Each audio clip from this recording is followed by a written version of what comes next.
বিস্ফোরণ এই আত্মকার থেকে শুরু করতে চলেছি। বিপ্লবীর অভিবাদন দিনে ছোটদের পক্ষ থেকে দ্বিতীয় ছৌ নৃত্য নাট্য নিবেদন। তাই যে পালাখানে আমরা মঞ্চস্থ করতে চলেছি এই পালা এই 2024 সালের বছরের নতুন পালা। তাই পালার নাম রাখা হয়েছে বর্ষে কলির আগমন পরীক্ষিত রাজার সর্বনাম।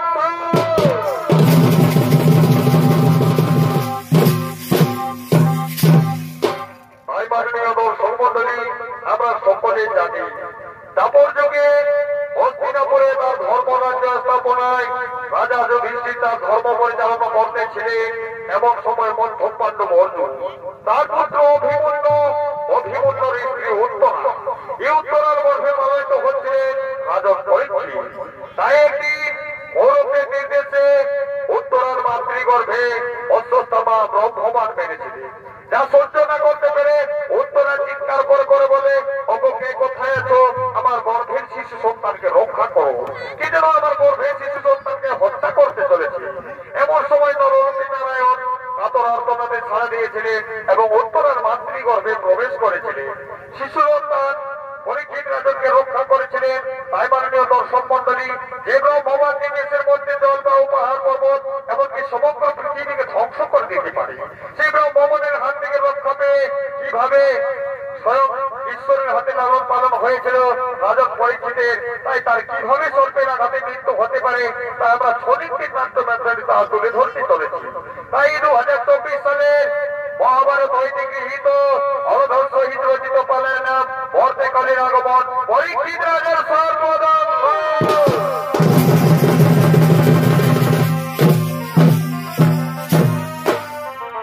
এদিকে পঞ্চ পাণ্ডব তারা তাদের সমস্ত রাজ্যের ভাতি তারা সর্বপুরে চলেছে। আরেকদিকে রাজক পরীক্ষিত চলেছে নিজ রাজ্য আজ পরিচালনা করার জন্য হস্তিনা নগরী।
পরিচালিত করতে চললেন পরীক্ষিত।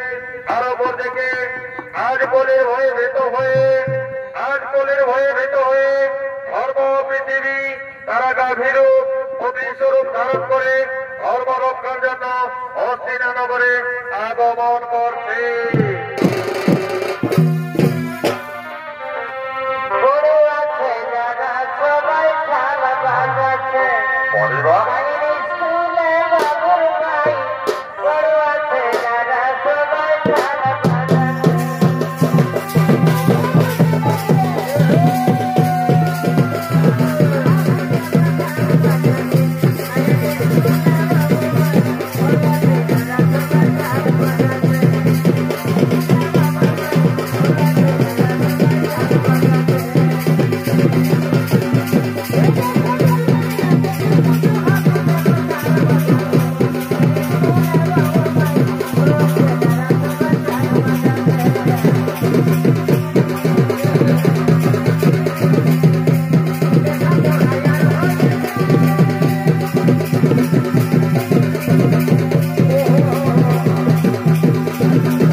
আমি সামান্য নররাজন, আমি কি প্রকারে পারি আপনাদের ধর্ম রক্ষা করতে? অগরাজন, শুনেছি আপনার হস্তিনা নাকি ধর্ম পরায়ণ, তাই তুমি ধর্মকে করো রক্ষা। এটি মাতা, এটি আশ্চর্য, আমি কি দেখিলাম মাতা? হয়তো আপনার পুত্র বিশ্ব, সে কেনা এক পদ্মা, সে তো ছিল 4 পদ। শোনো রাজন, তাহলে শোনো পূর্বের বিবরণ। আমি হলাম পৃথিবী, আর ওই দেখো ওই দৃশ্য, সে হলো আমার পুত্র ধর্ম। আর শুনবেন রাজন, আর কলির ভয়ে ভীত হয়ে আমি ধরলাম গাভীর রূপ, আমার পুত্র ধরে বৃষরূপ। তাই আমার পুত্রের ছিল 4 চরণ, আর এই 4 চরণ ছিল 4 যুগ, যা সত্য, ত্রেতা, দাপর, অবর্তমান, কলি। তাই পুত্রের আমার 3 চরণ, সত্য শেষে ত্রেতা, ত্রেতার শেষে দাপর। এই 3 যুগে 3 পদ হারিয়ে গেছে, অবশিষ্ট পদ নিয়ে পৃথিবীর বুকে বহু কষ্ট রয়েছে। তাই তুমি রক্ষা করো রাজন আমার পুত্রী ধর্মপদ থেকে, না হলে বর্তমান কলি আমার পুত্রী ধর্মপদ থেকে ভেঙে দিতে চাইছে। আর ওই দেখো কোন শুভ শক্তি আমার পুত্রকে আক্রমণ করতে চলেছে।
আমি হলাম চিনতে পারলি না বলে আমি হলাম চারি যুগের অবশিষ্ট। এই সত্য ত্রেতা দাপর তিন যুগ শেষ হয়ে গেল, আগত কলিযুগ। এই কলিযুগের আদি মহাকলি আমি সেটি আমার রাজ্য ভার করতে ধরিত্রীর মুখে আমি সূচনা করবো কলিযুগ আমায় রাজ্য ভার আমি শুরু করতে দিব আমার রাজ্য। সব ভালোর কলিতা কখনো সম্ভব হবে না। তুমি আমার ধর্ম রাজ্যেও ধর্ম করেছো, এক বিশেষকে তুমি ব্যবহার করেছো, এভাবে তোমাকে আমি করে দেব সূচনা করতে দেবো না। যাও আমার রাজ্য হস্তিনা থেকে তুমি দূর হয়ে যাও।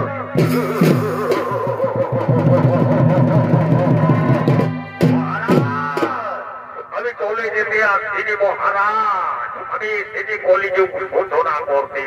যদি আমায় রাজ্য ভার না দেবে তাহলে আমি যুদ্ধ বলে আমি জোর করে কেন আমার রাজ্য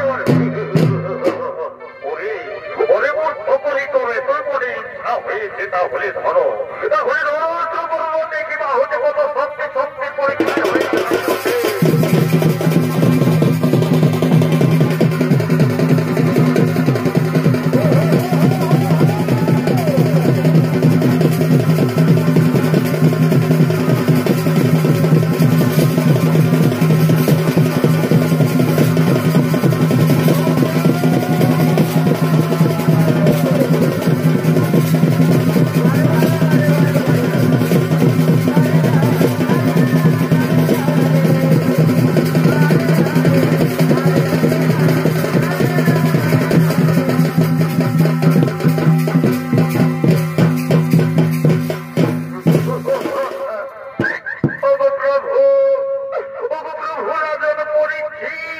আপনার পরাক্রম আমি বুঝতে পারিনি, তাই তো আমি আপনার সাথে সংগ্রাম করেছি। আমায় অপরাধ ক্ষমা করে দিন প্রভু, আমার অপরাধ ক্ষমা করে দিন। ওঠো রে কলি, আমি তোমার অপরাধ ক্ষমা করে দিলাম, কিন্তু মনে রেখো আমার হস্তিনা নগরে আর কোনোদিন যেন তোমার আমি দুঃখ দর্শন না করতে পারি। যাও বলি আমার রাজ্য থেকে তুমি দূর হয়ে যাও। প্রভু আমি চলে যেতে আসছি প্রভু, আর আপনার কাছে আমি শরণার্থী। একজন শরণার্থীকে তাড়িয়ে দেওয়া একজন ধার্মিক রাজনের স্বভাব পায় না। প্রভু আমি যদি চলে যাই তাহলে মহাশুভ হবে প্রভু, চার যুগ সমাপ্ত থেকে যাবে। তাই আমার যুগ সূচনা করতে দিন, আমাকে আমি কলিযুগ সূচনা করতে দিন। অনরে কলি আমি তোমায় রাজ্য ভার দেব, ঠিক আছে যাও তুমি কলিযুগ সূচনা করবে, কিন্তু তুমি থাকবে সেই চার জায়গাতে। তোমার স্থান হবে মনের আলোয়, তোমার স্থান হবে বেশ্যালয়, তোমার স্থান হবে কসাইখানা, যেখানে পাপি তাপি সংস্পর্শ সেই স্থানে হইবে তোমার স্থান। যাও বলি এই চার জায়গাতে তুমি বিরাজ করবে। প্রভু দয়াময়, এই ছিল আমার পূর্বের উত্তরাধিকার। আমি তো এই চার জায়গাতে পূর্ব থেকে বাস করি, আমায় কোন নতুন বিশেষ জায়গা দিন যেখানে আমি মনের সুখে মনের আনন্দে রাজবাস করতে পারি। সদরে কলি তোমার ইচ্ছা হইবে পূর্ণ, বলো বলো তুমি কোন জায়গাতে থাকতে চাও। প্রভু সত্য যদি আমায় জায়গা দিবেন মরে, তাহলে ও জায়গা দিন মরে, যেন আমি স্বর্ণ রৌপ্য মনে মানব ধনের উপধনের আমার হই যেন স্থান, আমি যেন স্বর্ণ রৌপ্যর উপরে স্থান পাই। সদরে বলি এইটাও তোমার হইবে পূর্ণ। স্বর্ণ রৌপ্য ধন রত্ন মনে মানবের উপর তোমার হইবে স্থান, কিন্তু মনে রেখো বলি যে ধনরত্ন স্বর্ণ রৌপ্য মনে মানবকে চুরি করে মানুষ নিজের বলে স্বীকার করবে, যে ধনরত্ন মনে মানব স্বর্ণ রৌপ্য মানুষ নিজের বলে চুরি করে স্বীকার করবে, সেই ধনরত্নের উপর হইবে তোমার স্থান। যাও বলি তুমি তোমার রাজ্য বিস্তার করো, আমি যাই, আমায় ধর্ম রাজ্য পরিচালনা করতে হবে।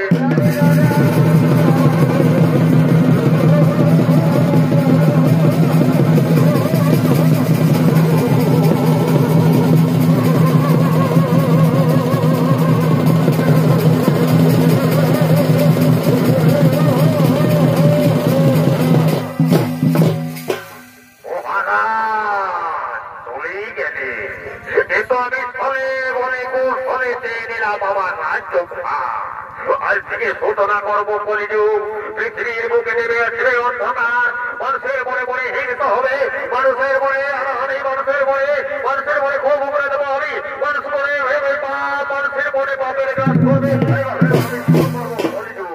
অন্ত হবে হরিনাম সংকীর্তন, মানুষ বরাবর হয়ে যাবে, মানুষ বলে যাবে বেদ শাস্ত্র, মানুষ মত ধর্মে নিজের পথে, মানুষ লিপ্ত হবে পাপে। এভাবে আমি সূচনা করবো কলিযুগ।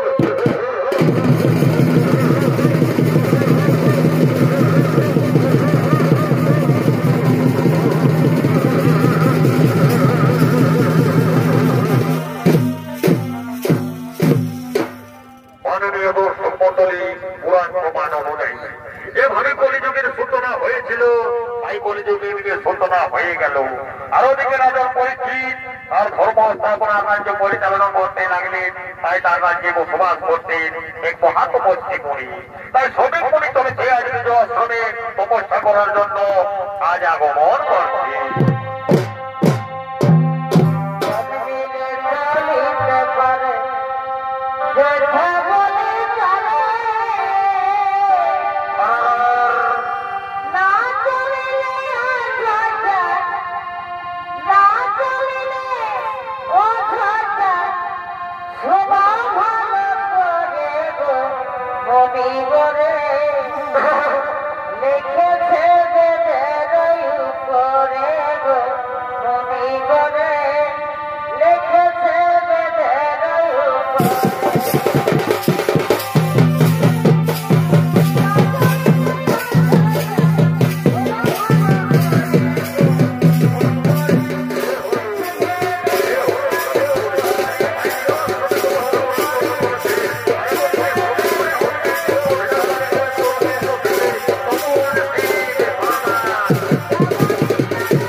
ওরে মনের পশুরা, ওরে মনের পশুরা, তোমরা শান্ত হয়ে বসে যাও। আমি বুদ্ধির অরণ্যে আমি তপস্যার আরম্ভন করবো, তোমরা শান্ত হয়ে বসে যাও। তোমাদের চিৎকার চেঁচামেচি আমার বিঘ্ন করবে তপস্যাতে, তাই তোমরা শান্ত হয়ে বসে যাও। আমি তপস্যা আরম্ভন করবো।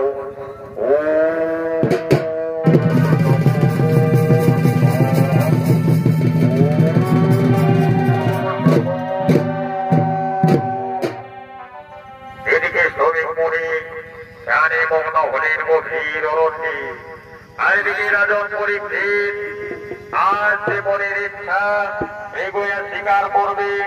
তাই একদিন তার রাজ্যে ভ্রমণ করার সময় এক স্বর্ণ মুকুটের দেখা পায়।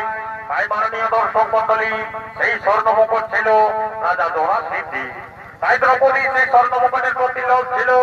তাই একদিন জরাসিদ্ধ রাজাকে বধ করে এই দ্রৌপদীকে মহাবলী ভীম এনে দিয়েছিলেন স্বর্ণ মুকুট। তাই একদিন রাজন পরীক্ষিত এই রাজ্য পরিভ্রমণ করার সময় সেই স্বর্ণ মুকুট ভেবে তার নিজের পূর্বের উত্তর শরীর ভেবে, তাই পূর্বপুরুষের ভেবে তা পরিধান করে সঙ্গে সঙ্গে রাজনের হলির প্রবেশ ঘটে এবং ধর্মত্যাগ হয়। তার রাজ্যে আছে অনাবৃষ্টি এবং চারিদিকে হয়ে আছে অন্ধকার এবং হয়ে আছে কোলাহল। এই অবস্থায় রাজন একদিন মনে মনে স্থির করে একদিন মৃগয়া শিকার করতে হবে। তাই সমস্ত সঙ্গে সাথীদের সঙ্গে লয়ে মৃগয়া করার জন্য গভীর অরণ্যে আগমন করছে।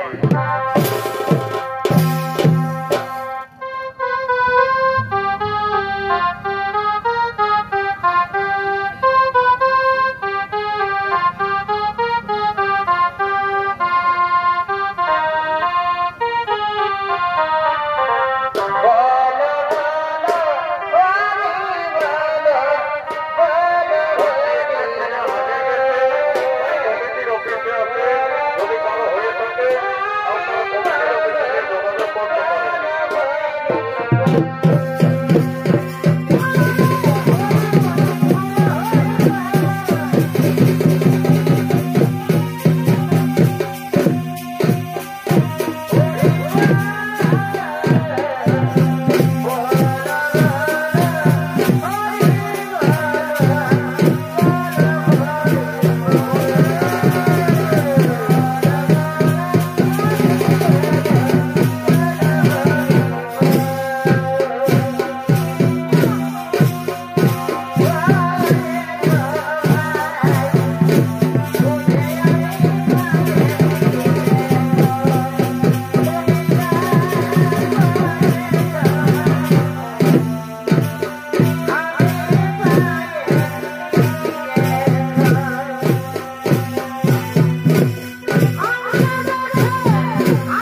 মেঘ রয়েছে। তাই ওরে ভাই আর বিলম্ব করবো না, চলো আমরা সকলে মিলে ওই মেঘ শিশু শিকার করবো। ওই তো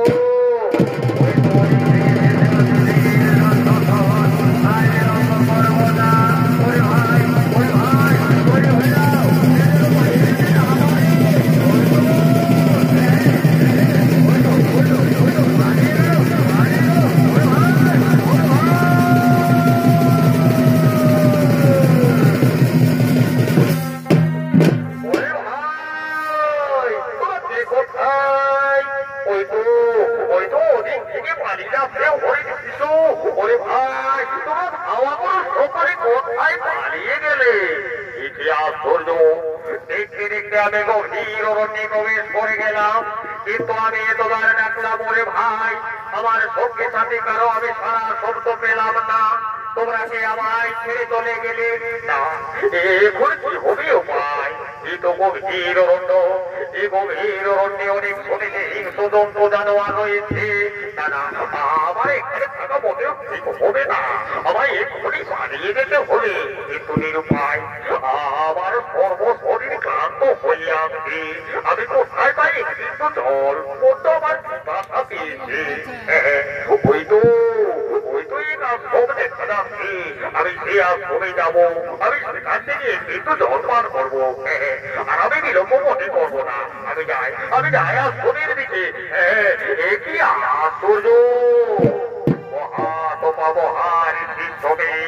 তুমি জানো তো, কিন্তু এই সময় আমি তোমার ধ্যান ভঙ্গ করে দিই, তাহলে কি মহা কল্যাণ হবে মনিবর।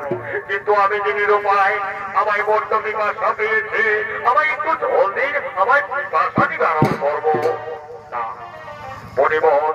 তাহলে তুমি আমায় জল দেবে না মনিবর? একজন ধর্মে বিরাজনের প্রতি তোমার রুষ্ট অনাচার মনিবর। তুমি তো জানো যে আশ্রিত এলে তার সেবা করতে হবে তোমায়, কিন্তু আমি তোমার আশ্রমে এসে কাতর আর্তনাদে বললাম ওগো আমায় জল দিন, কিন্তু আমার কথা শুনলে না। ওগো মনিবর, এর জন্য তুমি প্রাপ্য শাস্তি দণ্ড পাবে। আমার রাজ্যে বসবাস করে আমার কথা মতো চলবে না তুমি, ঠিক আছে? আমি তোমার এর জন্য প্রাপ্য শাস্তি দেব। ওই তো মৃত সর্প পড়ে রয়েছে, আর আমি বিলম্ব করবো না। এই মৃত সর্পের মালা আমি তোমার বলে দিয়ে পালিয়ে যাবো।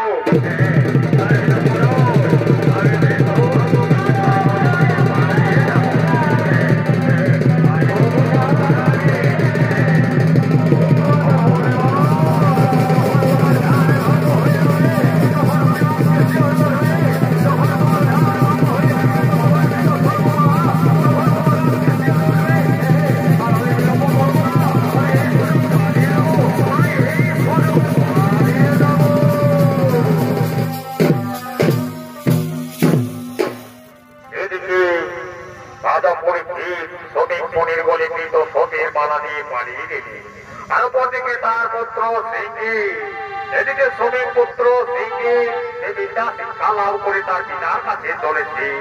পিতা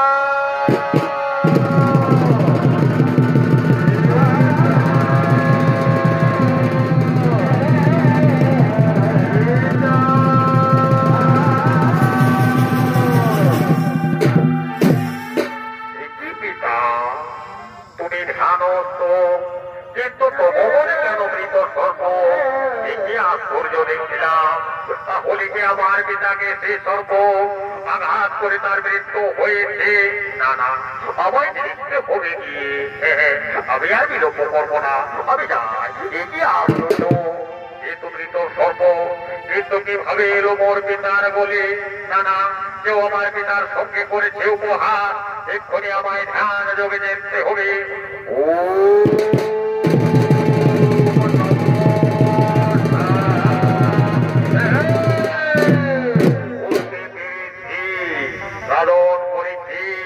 সরল বলে সেদিনে বেগয়া করবার জন্য গভীর অরণ্যে সঙ্গে সাথে হীন হয়ে ক্লান্ত শরীর নিয়ে সেদিন মোর পিতার আশ্রমে পিতার কাছে বিপাসিত হয়ে জল চেয়েছিলে, কিন্তু ধ্যানস্থ পিতা উত্তর দেয়নি বলে আমার পিতার প্রতি তুমি রুষ্ট হয়ে করলে পিতার অবজ্ঞা অপমান। আমার পিতার গলে দিলে মৃত সর্পের মালা। ওরে রাজন, ওরে অহংকারী রাজন, আমি তোমায় অভিষিক্ত করি। যে সর্পের মালা দিয়ে আমার পিতার গলে উপহাস করেছ, এই সর্পে হবে তোমার মৃত্যুর কারণ।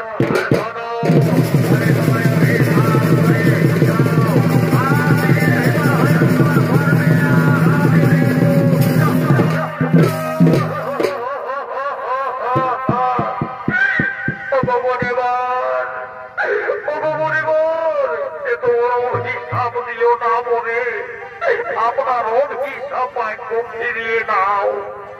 রাজন, মুক্তি যখন মানিবার করেছি তখন তা কখনো লঙ্ঘন হবে না। অভিশাপ তোমার ফলবে, 7 দিনের ভিতর হবে তোমার স্বর্গের আঘাতে মৃত্যু।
বাড়িতে ফিরলে। আর ওদিকে শ্রমিক মণি ও তার পুত্র স্মৃতি তারা দুজন মিলে কুটির নির্মাণ করলে রাজনের জন্য। আর এদিকে রাজন হস্তিনানগরে ফিরতে চলেছে। আর ওদিকে তার স্ত্রী মন্ত্রাবতী সে আজ করেছে শিকার উৎসবের পালন। তাই শিকার উৎসব পালন করার জন্য যত সঙ্গিনীদের সঙ্গে লয়ে হস্তিনানগরে আগমন করছে। এই পুরুলাই হে পুরুলাই এ ভাই কারা লাগাই মাথা খেয়ে আসা। এই পুরুলাই হে পুরুলাই এ ভাই কারা লাগাই মাথা খেয়ে আসা।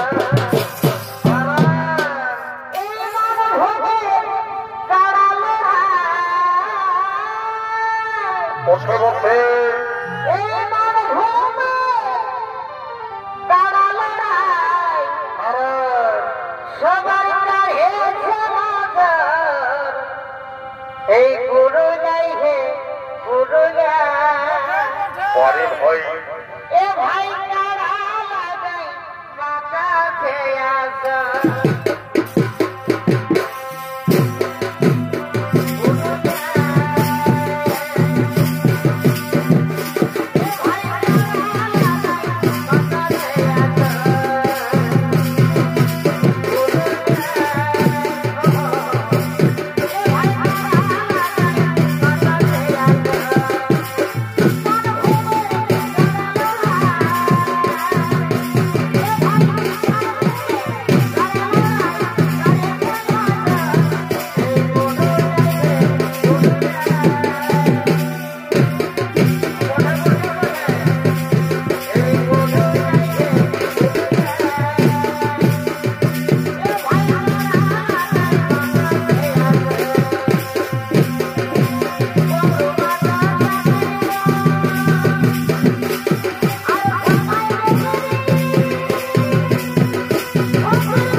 কিন্তু এখনো তো রাজন স্বীকার করে না, সবাই এলো না। ওরে ওরে সঙ্গীগণ, তোমরা চিন্তিত হয়ে না মন, রাজন নিশ্চয় এক্ষুনি ফিরে আসবে স্বীকার করে। তাই আমি তোমাদের বলি, তোমরাও তো তোলা হয় না, যাও, রাজন এক্ষুনি চলে আসবে। তোমরা রাজনের জন্য কিছু খাবারের ব্যবস্থা করো, রাজন নিশ্চয় এক্ষুনি ফিরে আসবে। হে মহারানী, আমরা আর বিলম্ব করব না, আমরা যাই, আমরা এক্ষুনি ফিরে আসবো। হ্যাঁ, তোমরা যাও, এক্ষুনি তোমরা রাজনের জন্য খাবার নিয়ে এসো। হ্যাঁ রানী, আমরা যাই, আমরা যাই।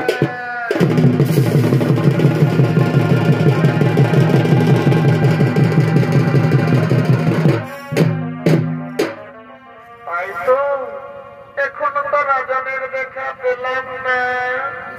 কি রাজন, তুমি এসেছো, তুমি আমার কাছে এসেছো, রাজন বসছি না। হে মহারানী মুদ্রাবতী, আমি এসেছি তোমার কাছে, আমি শ্বশুরে এসেছি তোমার কাছে। ওগো আমার প্রাণের প্রিয় প্রাণনাথ, ওগো মোর স্বামী দেবতা, তোমার এত বিলম্ব দেখে আমি নিজেকে ঠিক রাখতে পারিনি। ওগো আমার প্রিয়তম, এসো, আমায় ধরা দাও। কি মুদ্রাবতী, কি আশ্চর্য! ওগো মুদ্রাবতী, আর তোমার মনে তো আনন্দিত কেন? বলো মুদ্রাবতী, তোমার কি হয়েছে?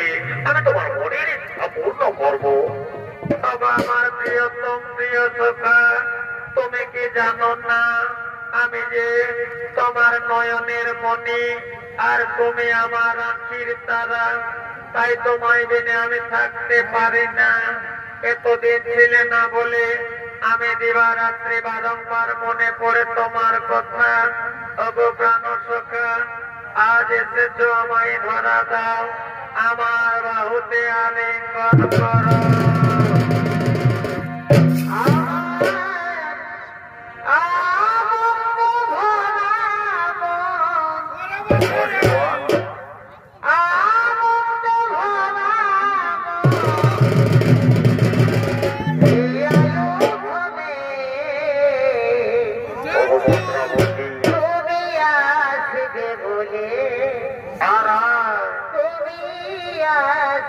বলে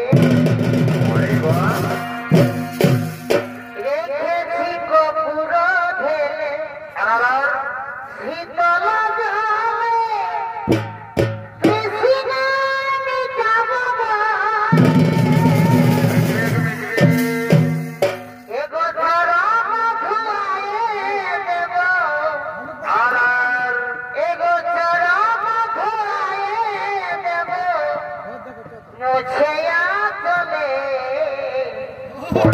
তুমি আসবে বলে, তুমি আসবে বলে।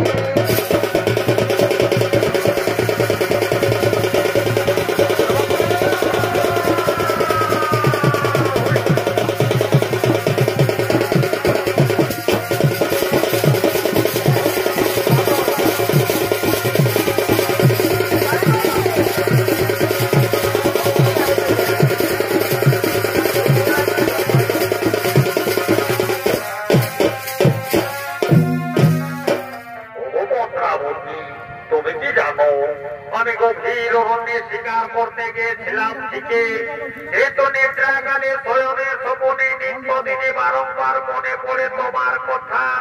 তাই তো আমি তোমার কাছে অতি শীঘ্র ফিরে এসেছি। ওগো আমার প্রিয়তমা, এসো, আমার কাছে এসো, আমায় ধরা দাও, আর তোমাকে প্রেমের আনন্দে ভরিয়ে দেব। দেখে দেখে কথা বলো, মুখে কেন মুখে কেন বলো না, শোনো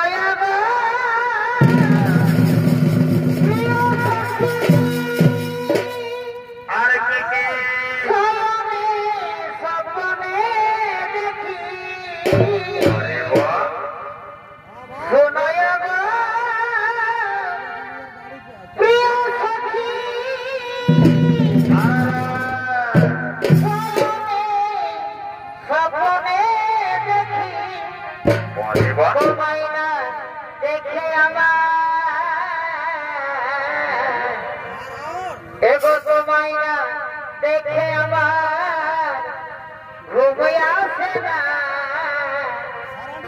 চোখে চোখে কথা বলো, মুখে কেন বলো না, মুখে কেন বলো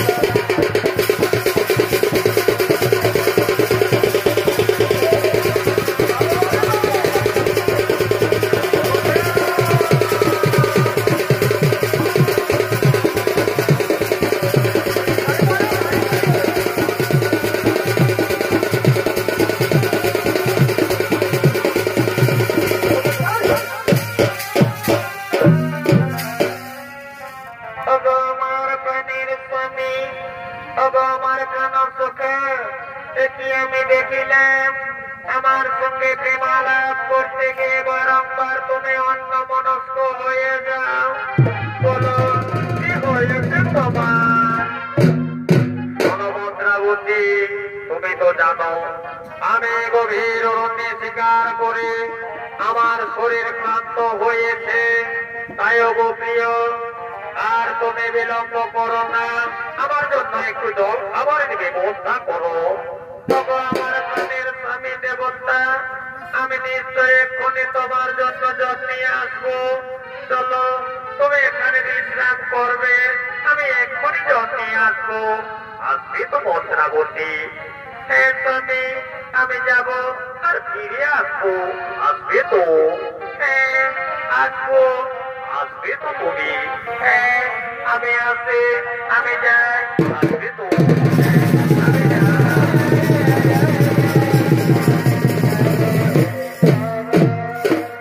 এদিকে রাজন বিশ্রাম করে কিন্তু তার মনে শান্তি নেই। বারংবার মনে পড়ে সেই ব্রহ্ম সাপের কথা। তাই এদিকে রাজন বিশ্রাম করতে করতে ঘুমের কোলে ঢলিয়ে পড়ছে। আর ওদিকে আজ তো ভোগনাথ বিপ্লবে সেটা ধনের রূপ ধারণ করে হস্তিনা নগরে চলেছে রাজনকে দংশন করবার জন্য।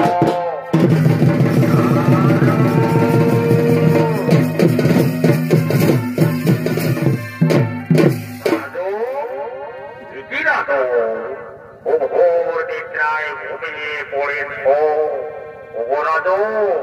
আমি বিপ্লবে ছিলাম।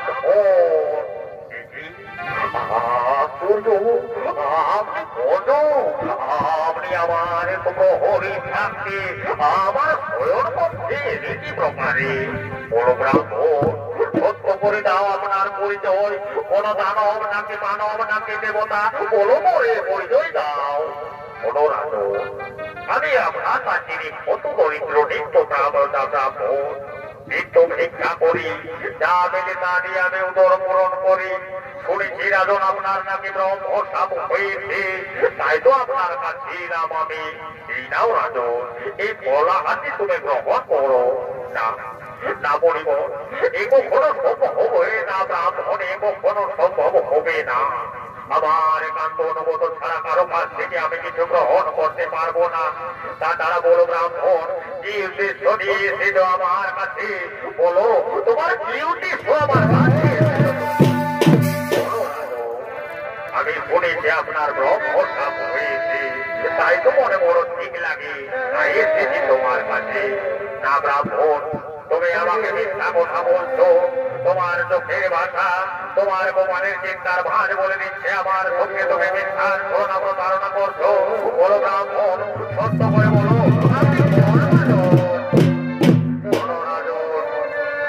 আমায় চিনতে পারবে না? তাহলে শোনো রাজন, আমি হলাম মহাতক্ষক নাম।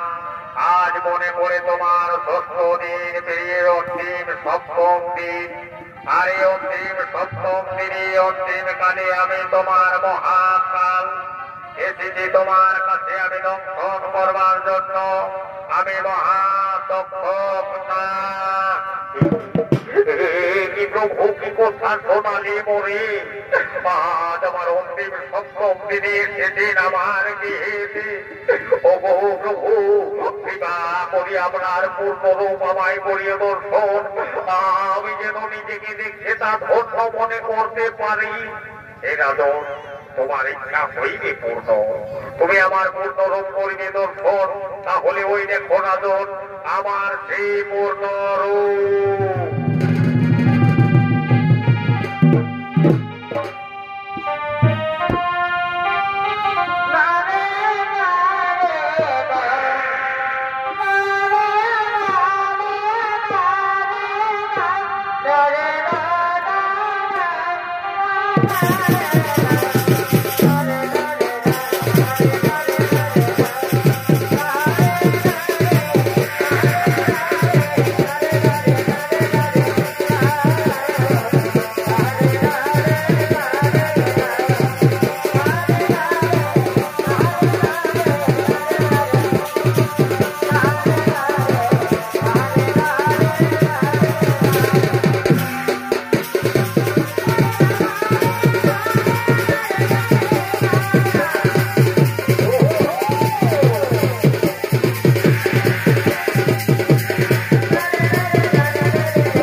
তোমাকে দংশন করবার জন্য প্রতিদিন সপ্তম দিনে আমার কার্য সিদ্ধ করতে দাও, আমাকে দংশন করতে দিন।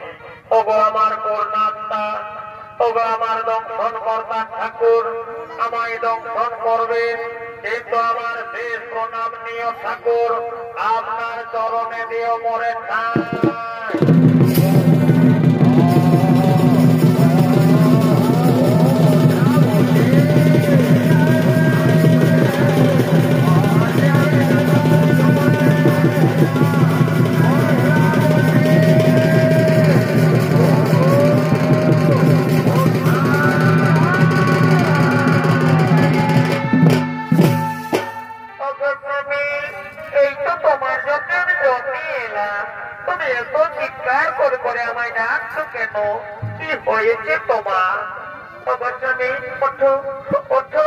তোমার জন্য দেখো আমি জন্মে এসেছি, তোমার কোন বিবাসা পেয়েছিল না?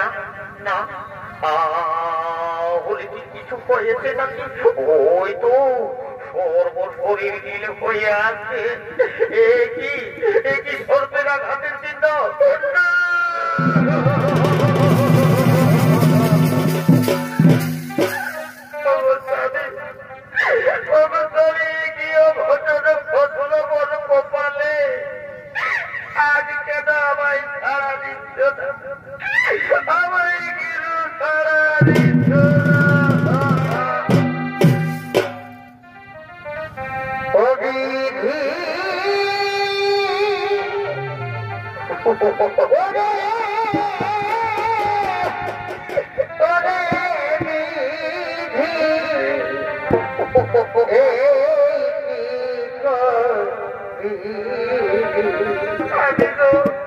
হাতের রাখা সেটার সিদ্ধ সবে ভরে